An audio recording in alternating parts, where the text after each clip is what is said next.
gonna, you know, might have been She's back. convinced tonight. No, but I'm tired, dude. God, I'm Yeah, jet lagged like a mug. I can Oh, imagine. Live producer, and I can go live here. The bonus content for all you YouTube folks. Once again, like and subscribe, ring the bell.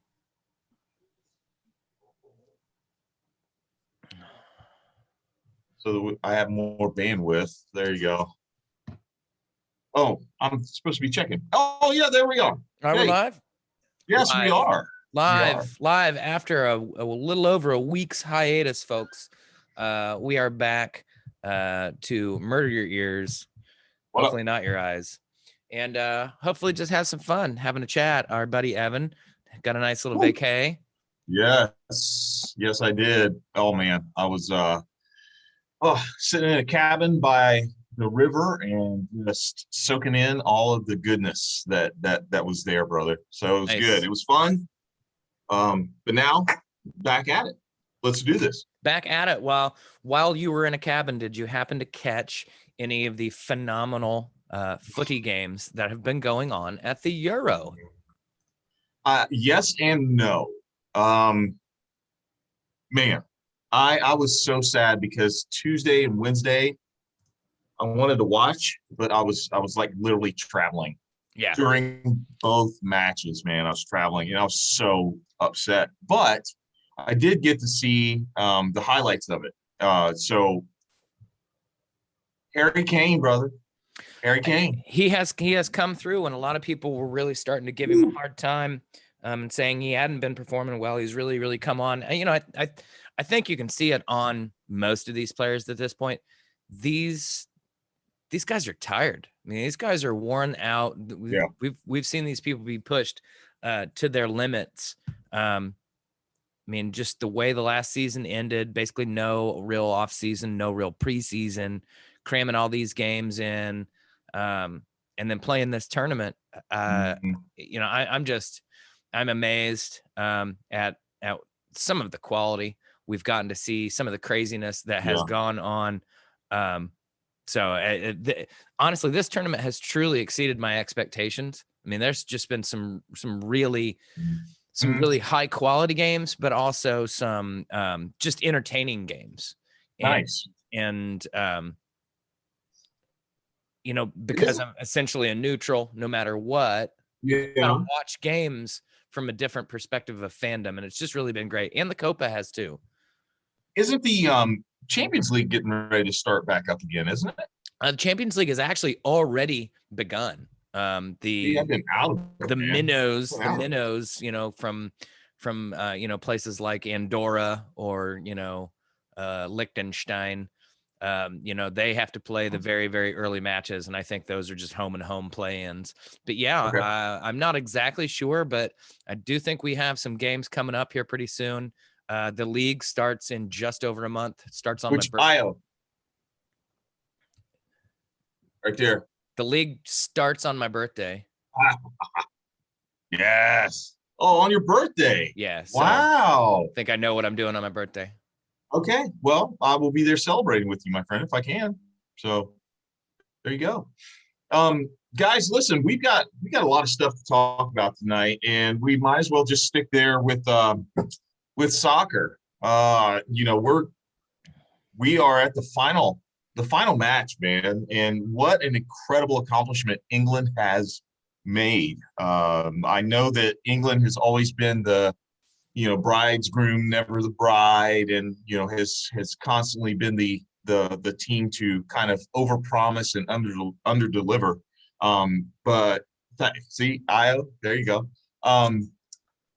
However, my friend, they have a formidable opponent in Italy. Yeah. It is it's going to be a good final, man. What do you think about that? How's it going to end up, do you think? I'm sticking with England simply because I haven't really seen anyone truly cause them problems. I thought Denmark played precisely the type Oh, of game they needed to play, but ultimately England, had the majority of that game. And in every game I've watched, I really don't feel like they've been threatened. the last couple of games I've watched Italy, they were the early tournament darlings, but there was always the question of, have they really played anybody yet? And you can look at it one of two ways. You can say, okay, now they've played two very good teams that caused them problems, but they figured out how to weather the storm and got through it. Or you can say Spain should have won because Spain controlled good portions of that game and really looked dangerous. Spain suffered from the same problem that knocked out Germany early, and that is they're solid everywhere on the pitch and look great right until they get in front of goal. Because I can tell you this, a Miroslav Klose for Germany or a Fernando Torres for Spain, and we're talking about we're having a completely different conversation here.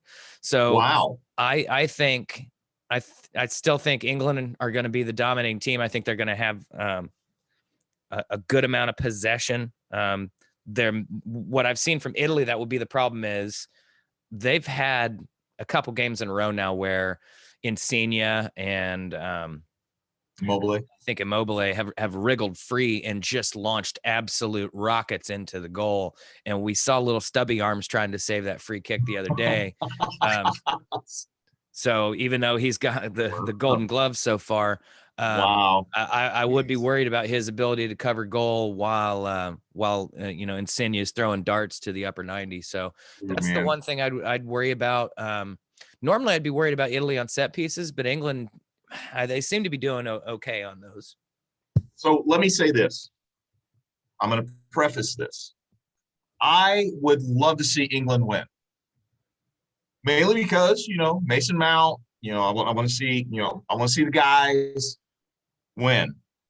However, I'm picking Italy for this match in the huge upset because two factors. Number one, England, yes, had pressure on them this past game because, yes, they were in Wembley. However, can you imagine the amount of pressure there is now to actually deliver in front of your home crowd? That's crazy. The second reason is because I think that most people feel the same way you and I do about it. I think that England is a little stronger. I think they're a little better team, which means Italy has nothing to lose. Mm-hmm. They've got nothing to lose. Yeah. And for me, Italy may be the right place at the right time. Mm-hmm. It'll be an incredible upset. But I'm taking Italy in this one, man. I'm taking Italy. I'm hoping it's a good game. The way, here's what's funny is, and this is why, maybe sometimes England, does falter at tournaments. It's because, England has basically sauntered through this tournament. They've really not been tested. I don't think anybody really thought Denmark was going to win that game 1-0 yesterday.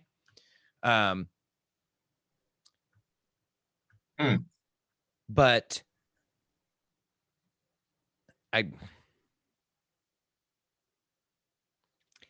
they can be gotten at.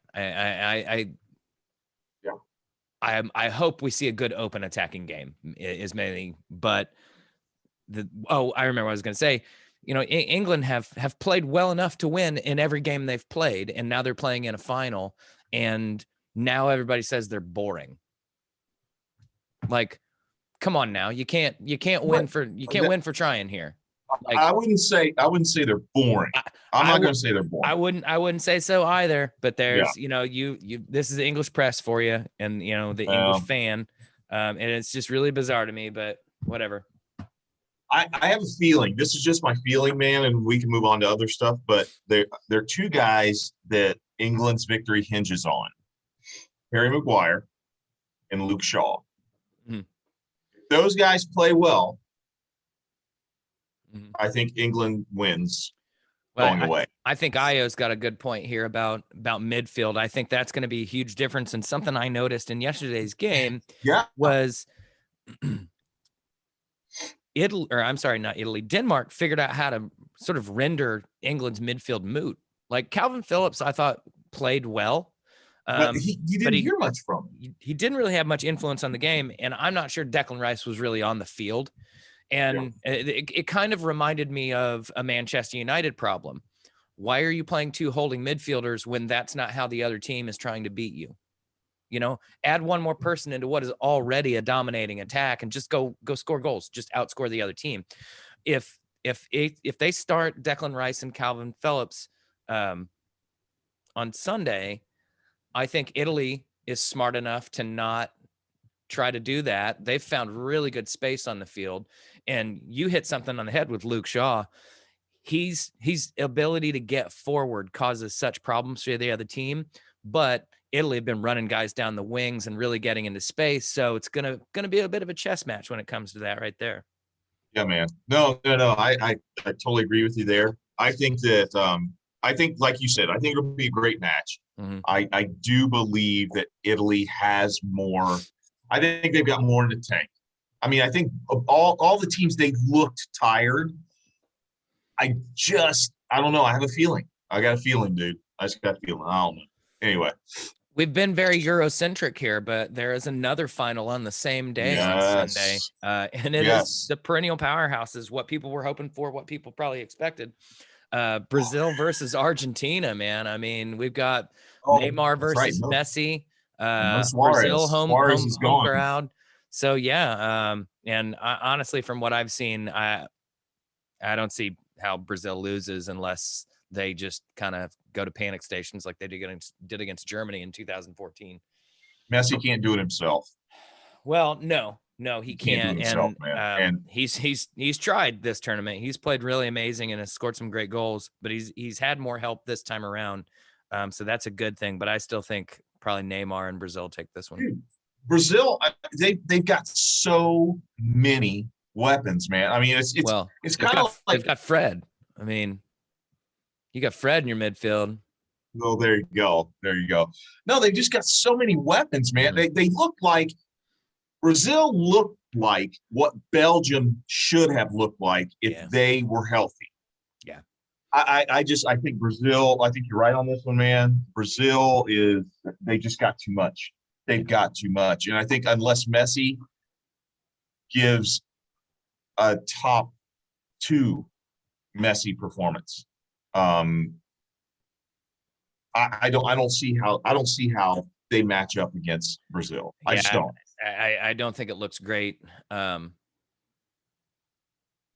It's especially in front of a home. Well, we'll see. I don't know how much of a home crowd they're going to have. Speaking of, did you see the final of the Argentina-Colombia game the other night? No. So Argentina scored early, Colombia scored late, and apparently there was a lot of John during the game. And then when Colombia scored to tie it up, some guy did a little dance in front of the goalie. So the game goes to penalties. And Emi Martinez used to be Arsenal's goalie. He's now Aston Villa's goalie. Okay. You can hear every word he's saying, and he's talking shit to every player who comes up to take a penalty. And he's in their head. He's like, "You're nervous, bro. You were talking shit at halftime, but you're nervous. I got you. I'm saving this." And he saved 3 out of 5. Oh my God. Yeah, he backed it up. And then when he saved the one from the guy who scored and did the dance, he did the same dance. He like, oh wow. Yeah. Wow. Yeah. So man, that's good trash talking there.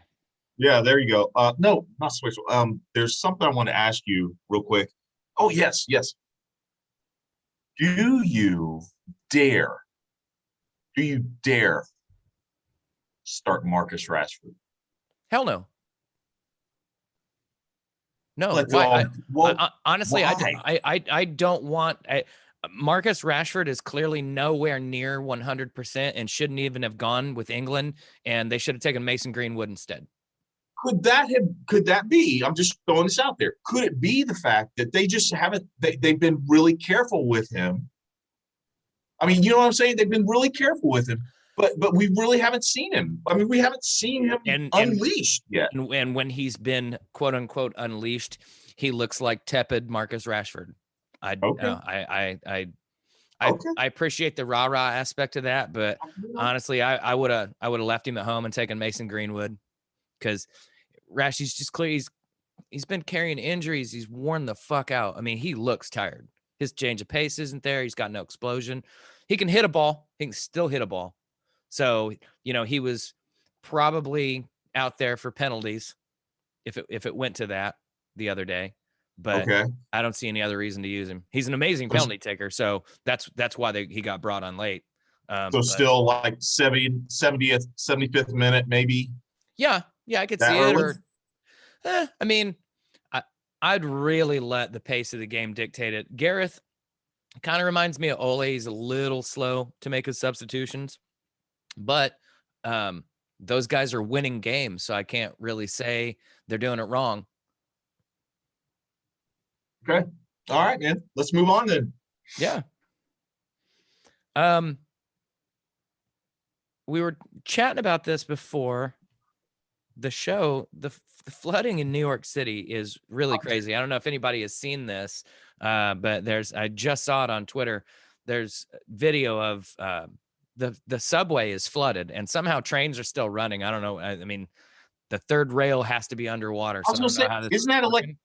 electrocution central Dude, right there? I mean, I think it's all running on toxic waste at this point. So who the fuck knows? But I mean, this is another example of an absolutely broken infrastructure and an unprepared government response. And the people who suffer the most are the poor. yeah, man. Poor people people are swimming through this fucking sewage because they got to get on the train to get to a job. Yeah. Yeah. This reminded me of what the Hey Aaron segment's going to be tonight, and it's actually just one short video that I want to get your reaction to. But I'm going to throw this out there, and if you want to break tradition, we can, because that actually is the perfect segue for the Hey Aaron segment, dealing with climate change.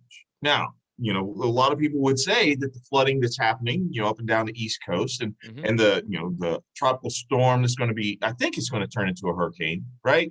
Is it already into a hurricane? I don't know. Elsa is a hurricane. Okay. So that hurricane is going to go up the East Coast. I mean, so you're talking about flooding and all that stuff. I'm going to let you choose, my friend. Do we leave people in suspense and say, hey, yes, okay, yes. Keep a bookmark at this point, guys, because it's global, climate change. Can't say global warming anymore because people will be like, well, it's still cold during winter. Look at the snowball. Yeah, exactly. So anyway, man, I don't know what to say. I think that every example that we get like this, you're right. Poverty costs more money. It costs more money. That's why people are in poverty. Yeah. I mean, if you are having to take the subway, and a lot of people take subway because of choice. That's great. But let's say that's your only way to get around, and it's freaking flooded. Yep. You don't have a choice to call an Uber or call a cab or whatever. You don't have those funds to keep doing that. That's an example that's unreal to us Midwesterners. We can't quite feel that. But you were talking about an example, man, that was really cool. That was really poignant. And it was surrounding healthcare, surrounding the vaccination. Yeah. So you want to talk about that a little bit, man? Yeah, I mean, I think honestly, it's all related once you really think about it, because it comes down to infrastructure and how we prioritize things. And, right now we, for whatever reason, prioritize, $1 trillion budgets for the military, and then act like, raising a 1% on the 0.01% is such a burden, when that would pay for free college education for everybody in the country for a couple of years. That was a great post, by the way, man. So I think, I think our priorities are really out of whack. And then people complain. People are like, whoa, why is this bridge all fucked up? Well, because you decided to vote for people who don't want to make this a priority, who talk about it. And then what ends up happening is you get, a bridge to nowhere in Alaska. You get a train to nowhere in California. You get all these pork barrel, I'm going to give some money back to my buddy because he got, this many people to vote for me. But that doesn't benefit the people who really need it. That doesn't help rebuild a school in the inner city. That doesn't help buses get to the rural areas to get kids. Tell you what's really missing is there's no internet. You know, it sounds silly, but you know, in the 20s and 30s, we created, you know, a telephone system for rural America. Well, Mhm. now we need to do the same damn thing with the internet, because it's Yeah. hard to live without the internet. In fact, it's the only way to get certain types of information, which goes along with the vaccine and Joe Biden saying, hey, if we need to go knocking door to door, that's what we're going to do. Well, that's not a threat that the government is coming to jab you on the arm. That's them No. saying, you know what? People who live 50 miles outside of a major metropolitan center and maybe live in a town of 15 people, or maybe they don't even live in a town, probably don't have access to the type of healthcare that would get them vaccinated or at least get them a test. And you know what? Maybe they don't really need it because they don't come to town, but the one time they do and get sick, now maybe they don't get sick, but maybe they take it back and then they get all 10 people in town at the town meeting sick, and 9 of those people die. Yeah. No, I mean, people just don't seem to think all this through, and this is all related. It doesn't matter if we're talking about flooding in New York City, or drought in the Southwest, or fires in California, or kids trying to get to school in Houston, Texas. It's all the same shit because it's all being ignored in the exact same way. Yeah, absolutely. And one of the things I wanted to throw in there about the your example about Alexander, or no, about the telephone, is that Bell, you know, while he still wanted to get paid, the guy kind of had a sense of, you know, pride in the fact that, hey, I can provide a system for everyone to talk to everyone in the United States. Today, it's about cost effectiveness. Yeah. I'm convinced that's it. We have abandoned decency. We've abandoned decency in this nation in the name of the almighty dollar. I That's it.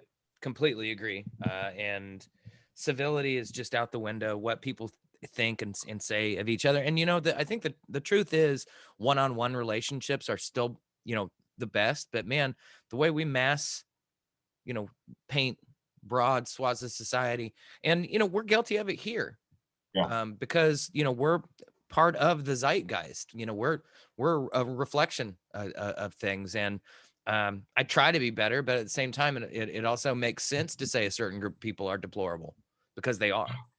Yep. That's it. That's it. So, oh, my friend, we have reached halftime, It's and that time.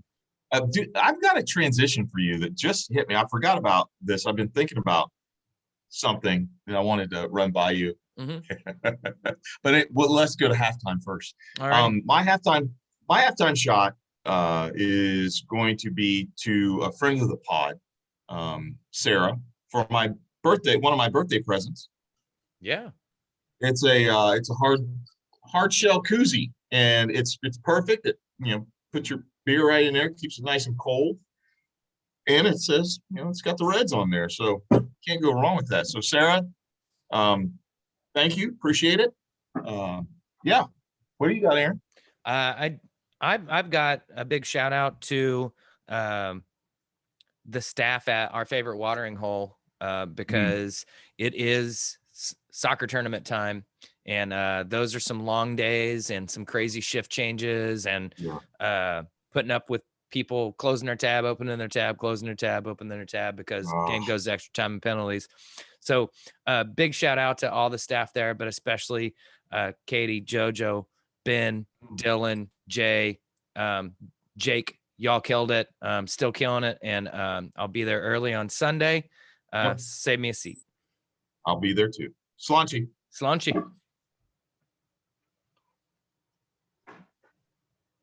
Woo.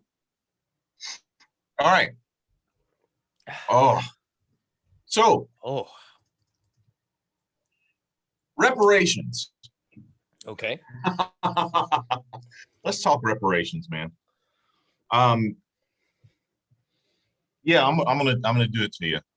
What are your thoughts? What are your thoughts? And also, those of you guys who are watching, let us know your thoughts about reparations. Let's get into this argument, this conversation. You know, it's interesting. I've read a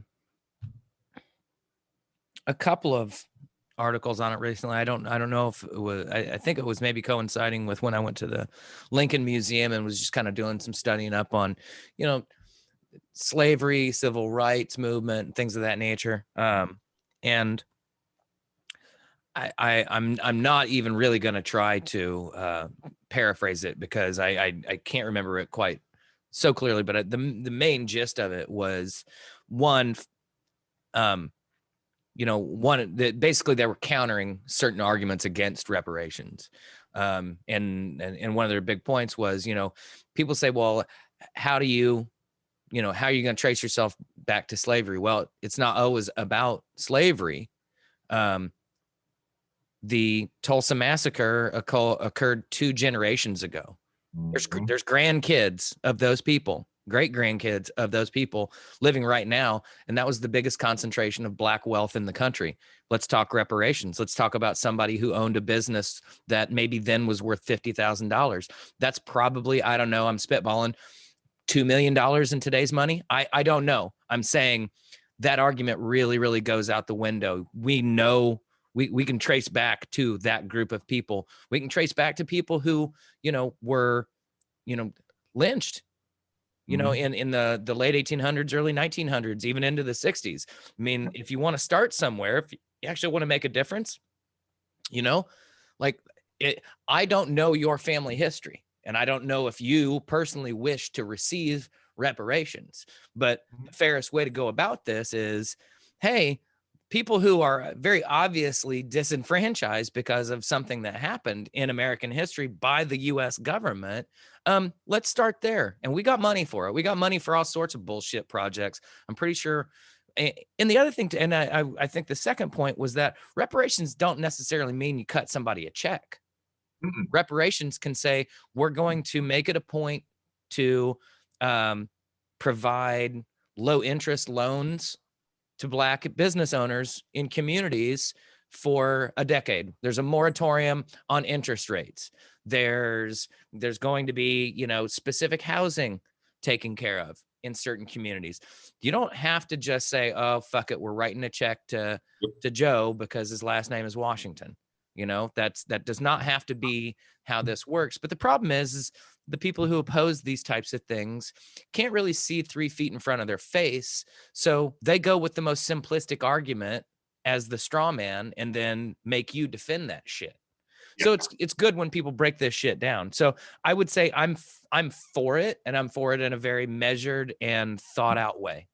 Mhm. So, dude, I'm glad the first white of guy got all, to weigh in on reparations there.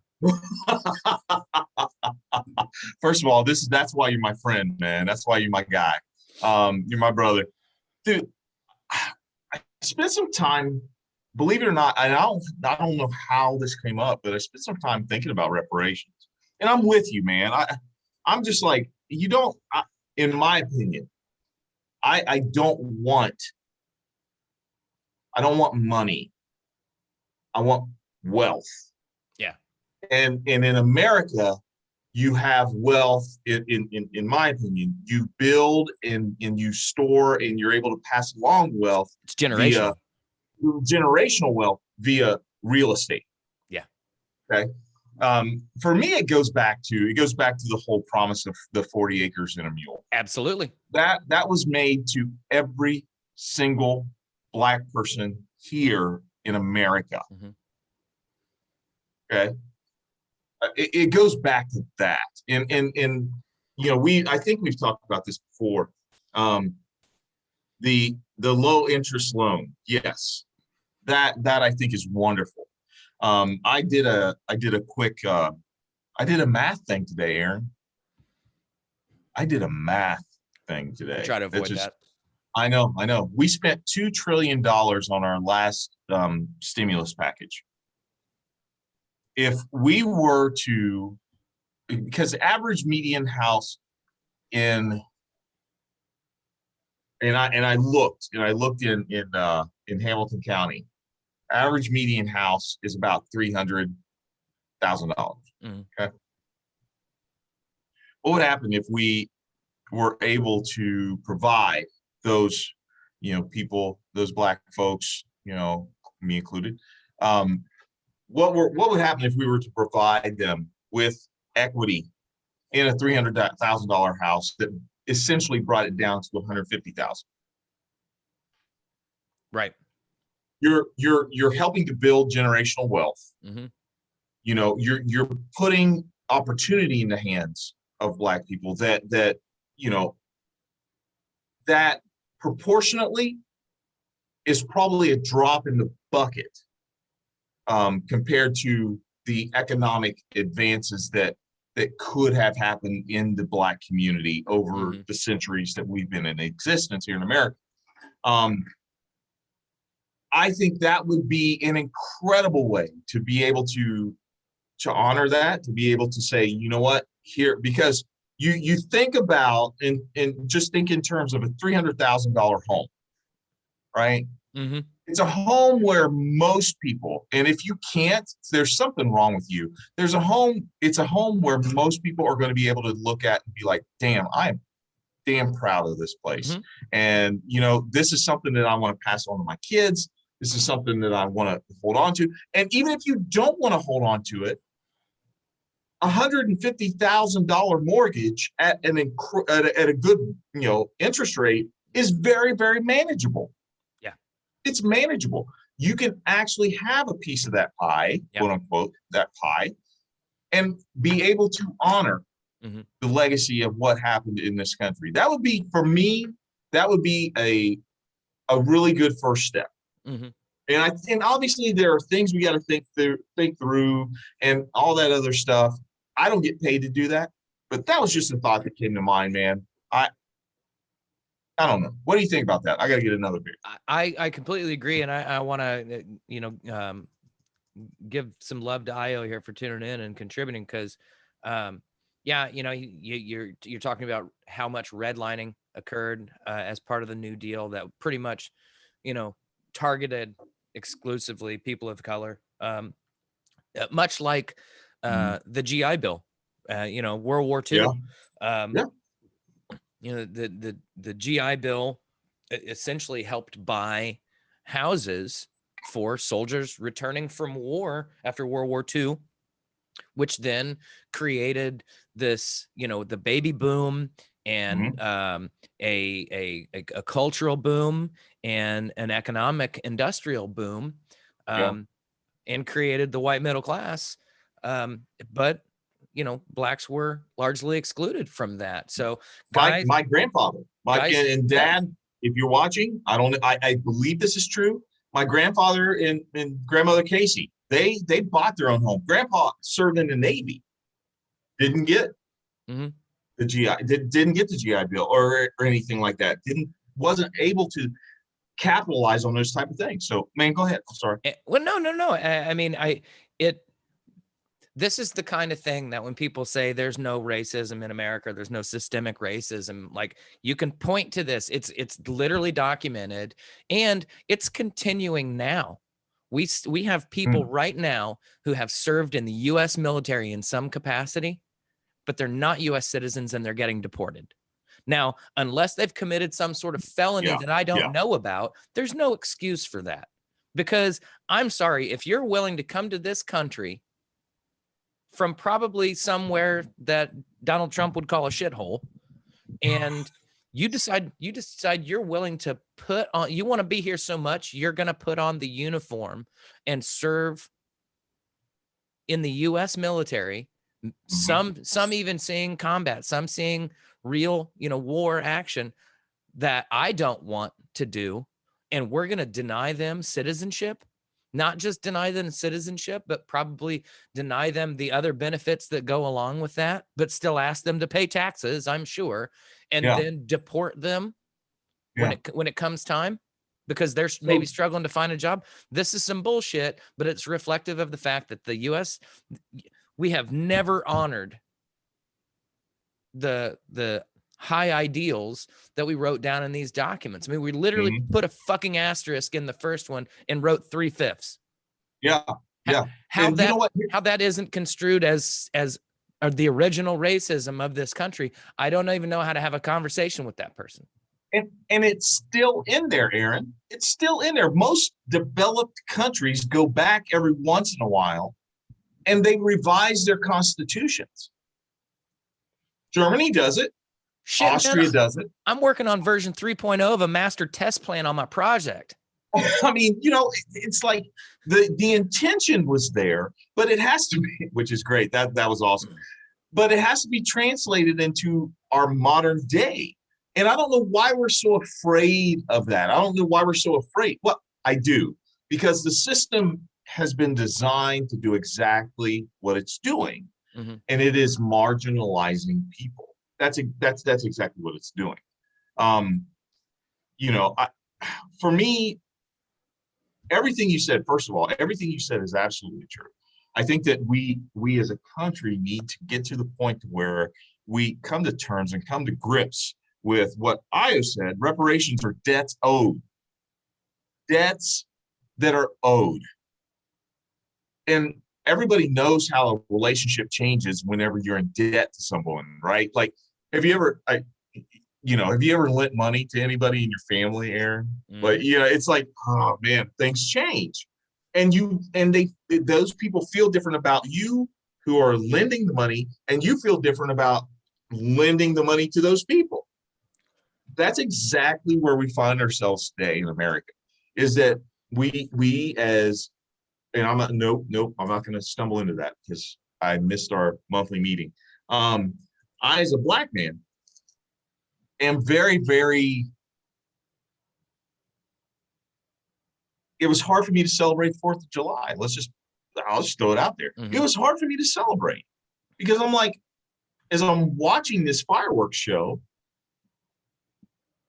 there are people who are watching the same fireworks show that would come up to me and literally think less than, think of me as, the N-word, think of me as, 3/5, not subhuman. And I'm like, how in the world can we celebrate this? And I think, and this is the last thing I'll say on this subject, unless we just continue to go. But Frederick Douglass said the best. I mean, they asked him to get up and talk about the 4th of July. And the guy stood up and he's like, this is your holiday. Now I'm paraphrasing, but Frederick Douglass looked at the crowd and said, this is your holiday.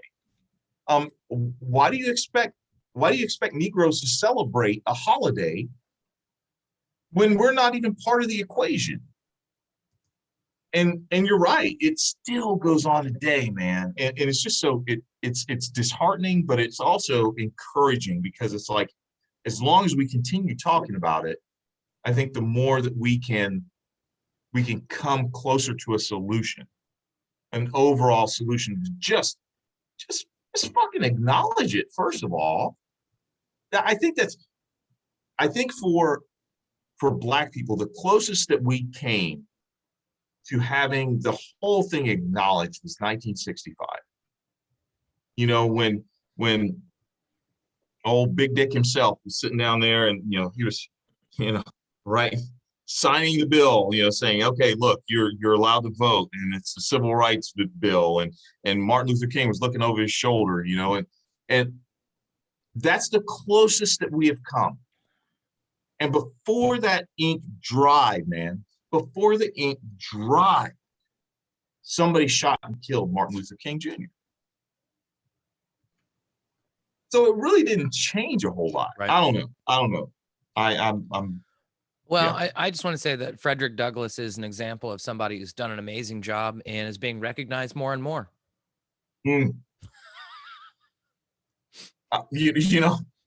Well, I'm sorry. I was looking at Troy. That was Trump's comment about Frederick Douglass.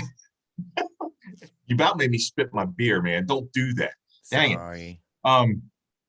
Let's go back a couple of comments here. Io says there's a book called The Color of Law. It talks about redlining and such. You mentioned that, how the government kept Black people out of the New Deal. Then he goes on to say, the New Deal, which single-handedly built the white middle class, in this country, kept people of color out through legislation, and people still argue why they should do reparations. Absolutely, they are debts owed. Troy just asked, one of my Black friends I grew up with posted to his Facebook that if you celebrated Juneteenth, you better not be celebrating the 4th of July. Any thoughts, Evan? Oh, wow.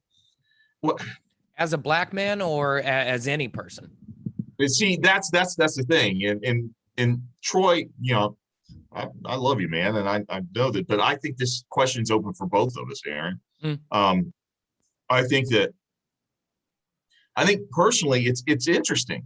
The more that you, at least for me, the more that I celebrate Juneteenth and really think about it, the less I celebrate Independence Day.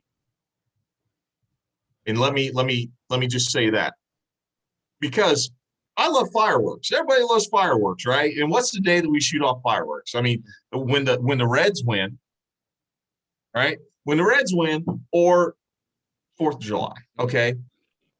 I do not celebrate Independence Day because for me, Independence Day means that people leave me alone to live my life how I want to live it. There are Black, brown, LGBTQ, women, um, uh, ableism, ageism. There's so many things that don't allow people to be left alone just to live their life, that you don't feel independent. So why would I celebrate Independence Day? Mhm. That's my thought.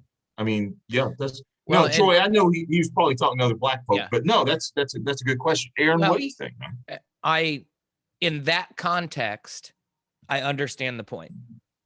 Hey, man, talking to other Black people saying, hey, if you're going to make a big deal out of Juneteenth, then probably don't make a big deal out of the 4th of July. Mm, I get that sentiment, but I think the 4th of July being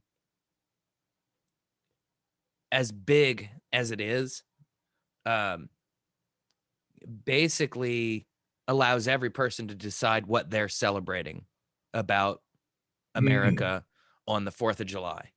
Um, okay.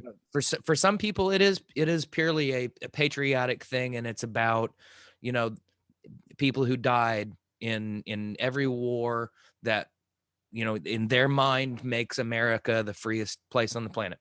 I can respect that. Um, when I celebrate the 4th of July, it's mainly the fireworks and the beer.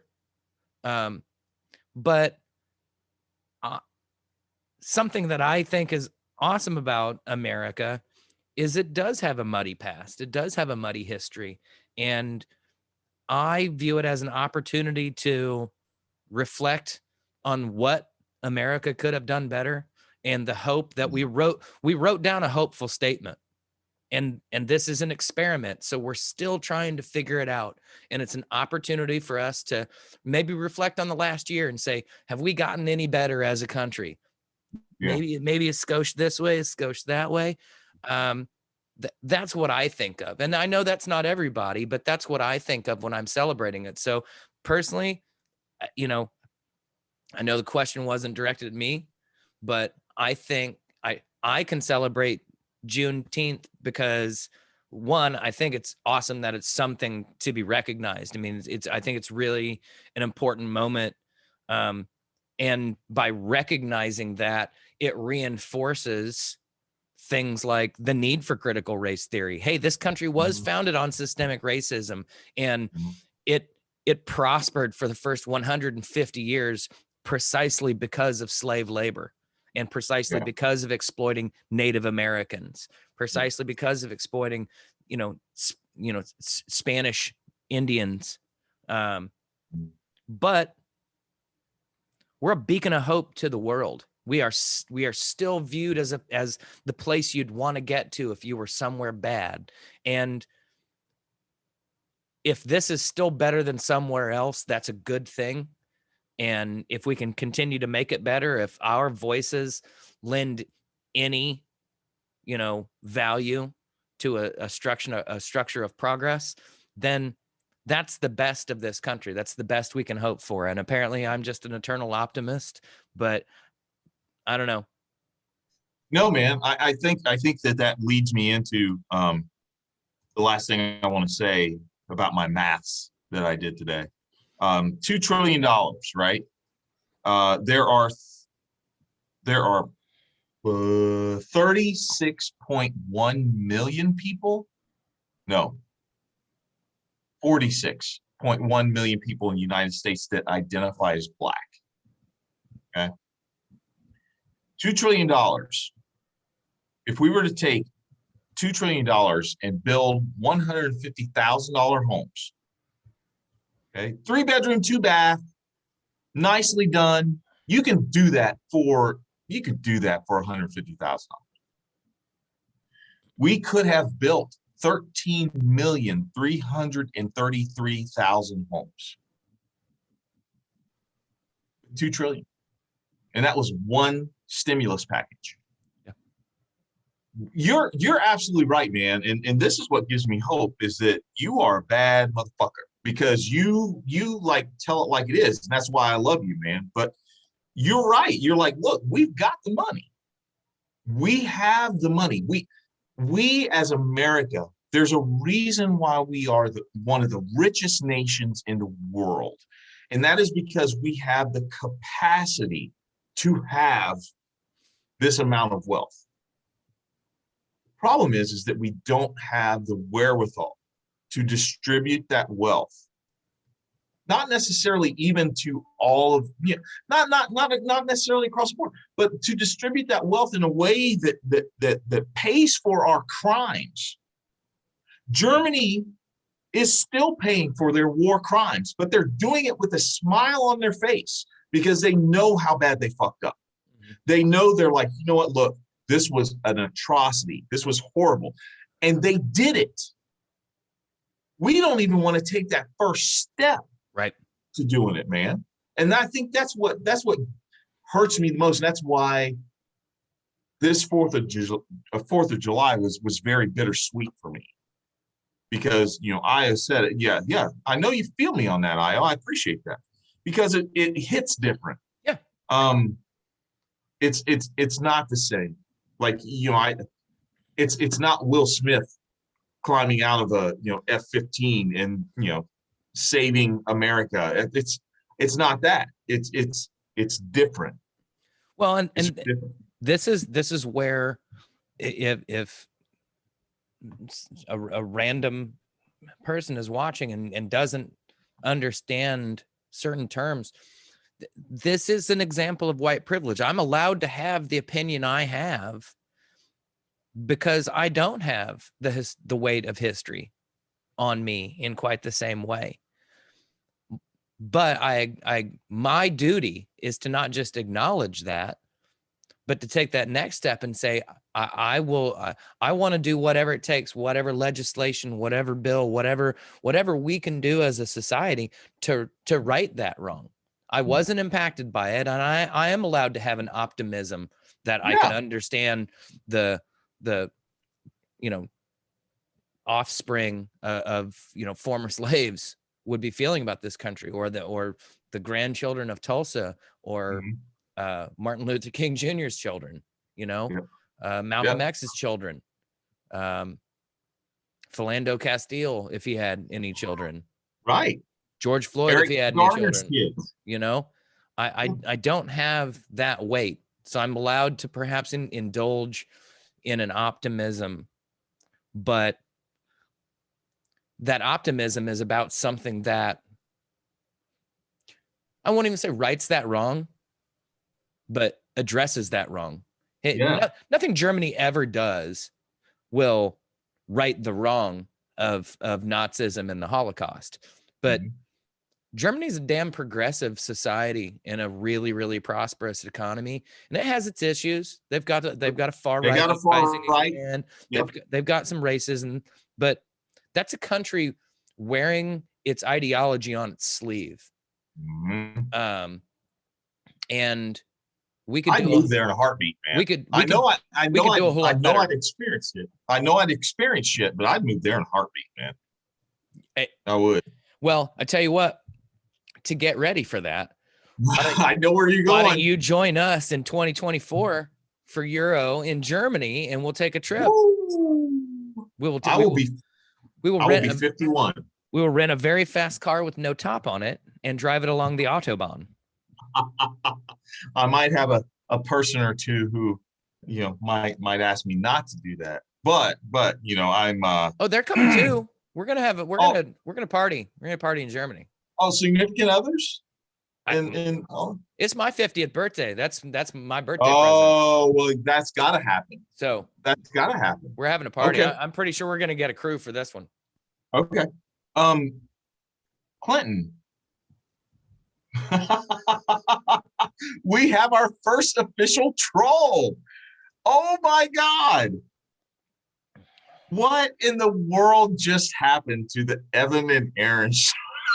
We can't monetize our site because we occasionally use 30 seconds of a video that can be heard in the background. Oh gosh. I honestly, I hope he's also a Nigerian general.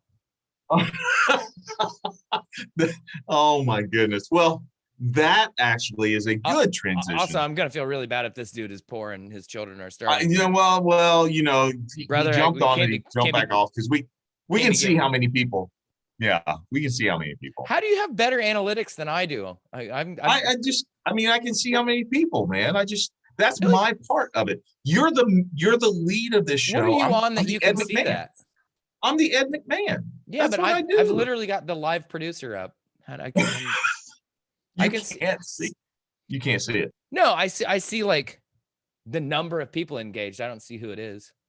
Okay. All right. Well, anyway, let me grab a beer because I feel like something important is about to come up. It is. It's about to happen. Okay, so ladies and gentlemen, let me whisper to you what's getting ready to happen here. We're getting ready to go into the Hey Aaron moment.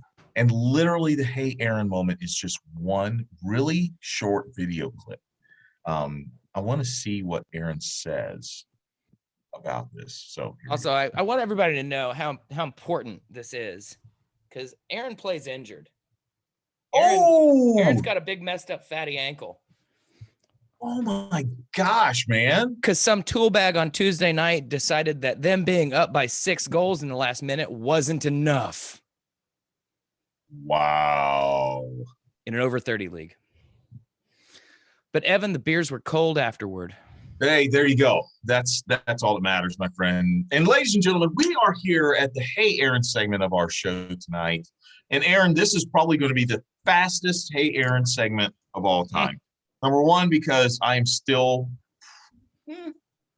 not severely, but moderately jet lagged. Yeah, I can see it. But the second reason is because this is possibly, I think I have found the stupidest remark ever made by a GOP representative. And I want to get your reaction to this remark here.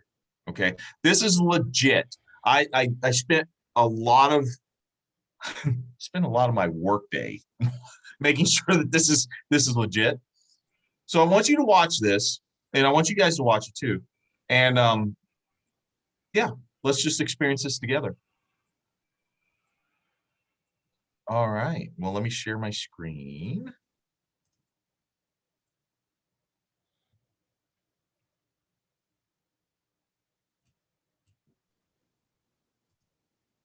Okay. I want to see your face. Actually, can I see your face? How can I see your face? I should be in your upper right-hand corner. I do the Forest Service and the BLM. You want very much to work on the issue of climate change. I was informed by the immediate past director of NASA that they have found that the moon's orbit is changing slightly, and so is the Earth's orbit around the sun. We know there's been significant solar flare activity. And so is there anything that the National Forest Service or BLM can do to change the course of the moon's orbit or the Earth's orbit around the sun? Obviously, that would have profound effects on our climate. Okay, let's stop it right here. First off, for the casual listener, he is not suggesting that the Black Lives Matter movement can change the orbit of the Earth. BLM is it's the I forget what it is. I'm sorry. I'm so sorry. Yeah, no, I should have given that as a qualifier. So first off, he's not even suggesting that NASA does this. He's suggesting that the U.S. Forestry Service or the Bureau of Land Management could somehow change the orbit of the moon, that they could do it. Let's not even remotely consider the implications of fucking changing. Okay, Louis is priceless. I mean, if I were a late night talk show host, oh my God, I would thank my lucky stars for guys like Louis Gohmert, because he is a walking example of why the public education system in general needs help, and by God, specifically the one in Texas needs real help. Because Louis, the moon's kind of responsible for, I don't know, shit like the oceans staying on the planet and the cycles of tides and the, oh Jesus, man, it's just. And here's the thing. Let me say this. You point out to me a Democrat making a comment like this that's as ignorant and ill-informed and just spouting some bullshit to try to get out of a question, and I will fucking mock them mercilessly. But I'm sorry. It's consistently Louis Gohmert, Hawley, Boebert, Marjorie Taylor Greene saying just the dumbest shit on its face. Oh my Now, God, man. Does Louis Gohmert know that the Bureau of Land Management cannot possibly change the orbit of the moon? Does he know what would happen to the Earth if you changed the orbit of the moon? But here you go. I have the answer right here. These are the guys that can get it done.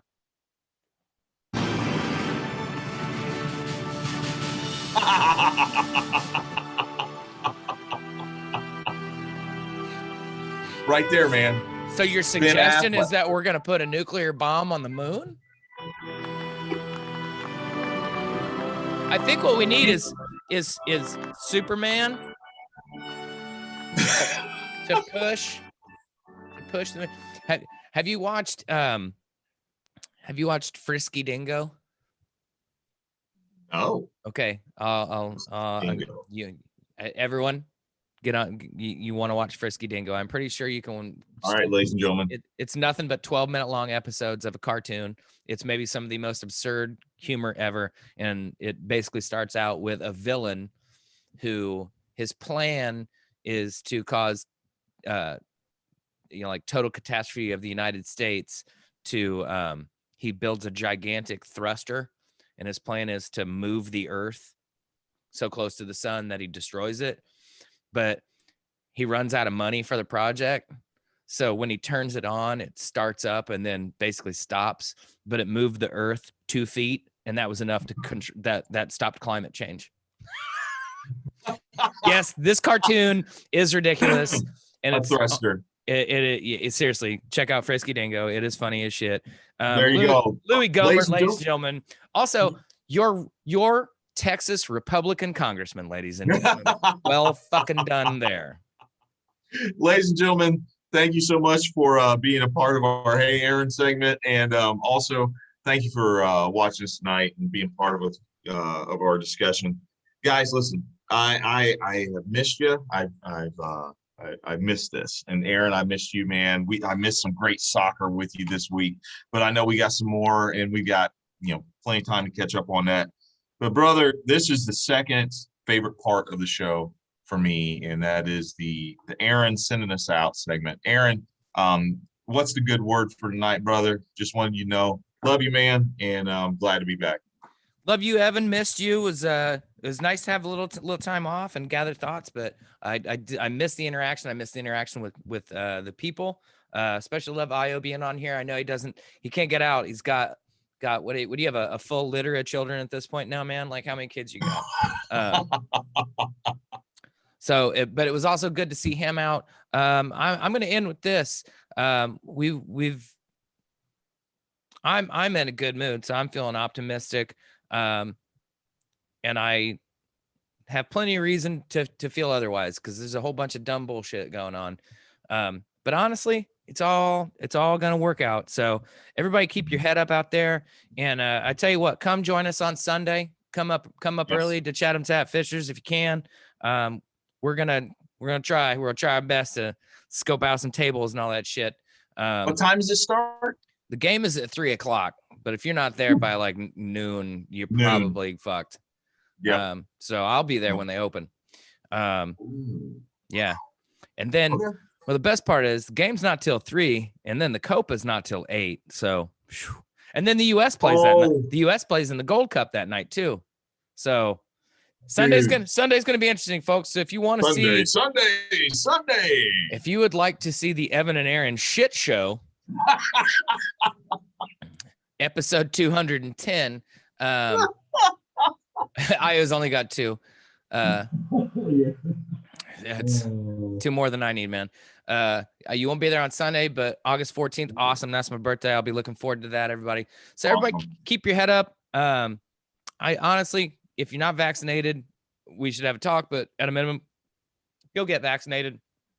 If you're not, wear your mask, be a good human being, be kind, be nice to each other. If you're going out to eat this weekend, know this up front. No restaurant in town at all is fully staffed.